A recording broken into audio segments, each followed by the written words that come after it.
திமுக அரசு பொய் பிரச்சாரங்களை கூறி மக்களை ஏமாற்றி வருவதாக தமிழ் மாநில காங்கிரஸ் தலைவர் ஜி.கே. வாசன் விமர்சித்துள்ளார்.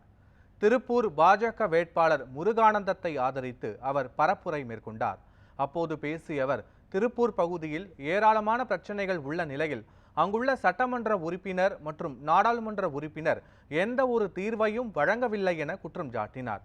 பிரதமர் மோடியின் 10 ஆண்டு கால ஆட்சியில் பல்வேறு நலத்திட்டங்கள் செயல்படுத்தியதாக தெரிவித்த அவர், அந்த சாதனை திட்டங்கள் நாடாளுமன்ற தேர்தலின் வெற்றிக்கு அடித்தளமாக அமையும் என கூறினார். மேலும் திருப்பூர் தொகுதியை நம்பர் 1 தொகுதியாக மாற்ற தாமரை சின்னத்திற்கு வாக்களிக்க வேண்டும் என மக்களிடம் அவர் கேட்டுக்கொண்டார். பிரதமர் நரேந்திர மோடி தலைமையிலான அரசில் மட்டும்தான் பெண்களுக்கு இந்தியா முழுவதும் அதிக திட்டங்களை கொடுத்திருக்கிறார். அதுதான் அவர் பெண்களுக்கு கொடுக்கின்ற மரியாதை என்பதை பெண்கள் மறந்துவிடக் கூடாது. அதே நேரத்திலே திராவிட மாடல் என்று கூறிக்கொண்டு மகளிரை திமுக எப்படி ஏமாற்றுகிறது என்பதற்கு ஏராளமான உதாரணங்கள் இருக்கிறது.